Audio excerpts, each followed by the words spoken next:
Halo guys, David di sini dan kemarin saya diundang Oppo untuk datang ke acara launching Oppo F1s. Karena sudah datang dan nggak mau rugi, otomatis saya bawa kamera dan tripod buat nyobain sensasi hands-on langsung di tempatnya.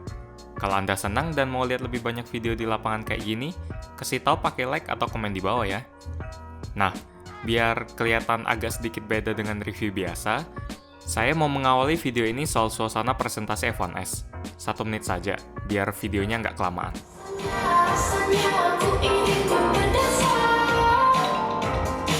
Pakai brand ambassador. Dua ambassador ini membawa something new and fresh. Untuk pertama kalinya, Oppo menduduki peringkat 5 besar produsen smartphone di pasar global.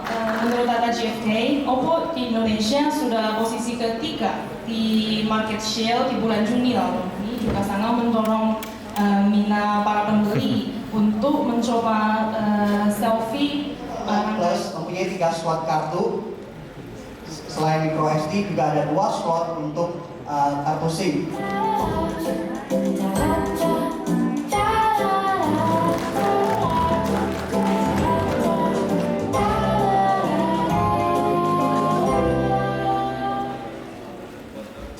Lebih lanjut lagi experience-nya apa ini? Oppo F1s adalah HP yang dibuat untuk mengisi kekosongan di antara F1 dan F1 Plus, karena harganya tepat berada di tengah keduanya. Awalnya saya kira begitu, tapi menurut keterangan dari pihak Oppo, F1s sebenarnya dibuat untuk menggantikan F1 yang sudah setengah tahun diluncurkan. Untuk harganya sendiri, F1s akan dijual dengan harga 3,799 juta.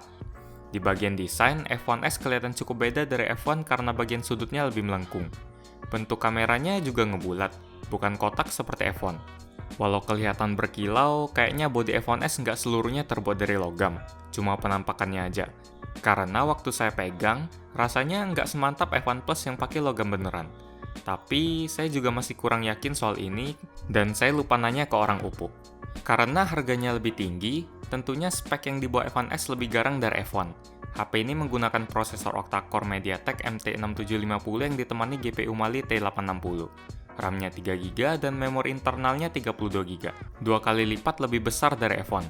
Menurut petinggi Oppo, orang sekarang lebih merhatiin kamera dan memori kalau lagi nyari HP. Kalau memori 32GB belum cukup, Anda juga diberi pilihan untuk memperluas kapasitasnya dengan kartu microSD hingga 128GB. Baterai HP ini juga lumayan besar, 3075 mAh, lebih besar dari F1 dan F1 Plus. Layar IPS yang digunakan F1s memiliki luas 5,5 inci dengan resolusi SD 720p. Walaupun nggak setinggi F1 yang sudah 1080p, layarnya tetap enak dipandang. Apalagi icon-icon yang dipakai ColorOS di HP ini juga kelihatan lucu. Kacanya juga sudah 2,5D dan sudah diproteksi Corning Gorilla Glass 4. Soal performa, ngebut banget. Mungkin itu juga karena faktor belum banyak aplikasi yang diinstal di HP ini. Tapi menurut pengalaman saya sebelumnya, ColorOS memang dikenal ringan dan ngebut dalam menjalankan aplikasi.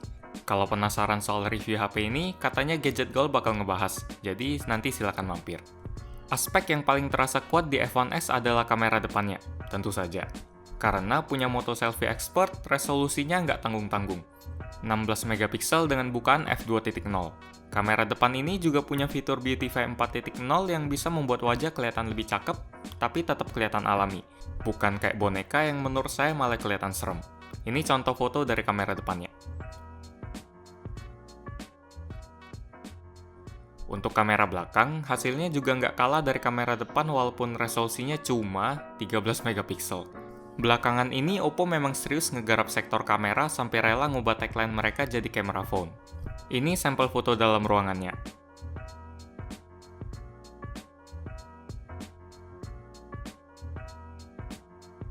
Hal lain yang juga memberikan impresi yang sangat positif buat saya adalah sensor sidik jarinya. Gila, ngebut banget.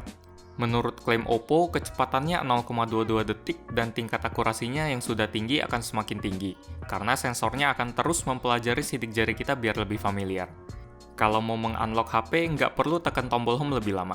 Tekan aja seolah kita nggak pakai kunci sidik jari. Tiba-tiba udah kebuka aja. Bahkan saya sampai sempat ngirain kalau saya belum set security-nya. Ini bagus banget. Oh ya, sensor fingerprint ini juga bisa dipakai buat ngebuka aplikasi tertentu dengan cepat. Yang saya sayangkan dari HP ini adalah masih belum dukung teknologi pengisian cepat VOC atau VOOC. Padahal itu adalah salah satu teknologi favorit saya. Ngisi baterai cepat, tapi HP nggak panas. Kalau ada itu pasti lebih mantap lagi. Secara keseluruhan, saya mendapat kesan positif dari Oppo F1s. Sebagai HP yang punya title selfie expert, kualitas dari kamera depan F1s memang jauh berada di atas rata-rata. Selain itu, walaupun Oppo punya spesialis sebagai camera phone, saya rasa HP ini nggak menang kameranya doang. Mulusnya performa yang disajikan oleh ColorOS, ditambah sensor sidik jari yang kencang juga bisa jadi senjata yang kuat untuk menjual HP ini. Sayangnya, layar di HP F1s belum pakai resolusi Full HD, bodinya belum semuanya metal, dan belum ada teknologi VOOC. Tapi kalau fitur-fitur itu ada di HP ini, bisa-bisa F1 Plus malah nggak laku. Apakah F1s recommended? Nggak tahu. Soalnya susah buat bikin keputusan itu dalam waktu 1 jam. Dan itu pun cuma ngetes doang. Saya cuma yakin soal satu hal. Kalau Anda adalah pengguna yang suka pakai kamera, terutama selfie, ini adalah HP yang tepat. Demikian hands-on gadgetin untuk Oppo F1s. Like jika Anda suka, dislike jika tidak suka, dan jangan lupa untuk komen biar saya tahu pendapat Anda soal video dengan format seperti ini. Terima kasih sudah menonton, dan kita ketemu lagi di video selanjutnya. Yo!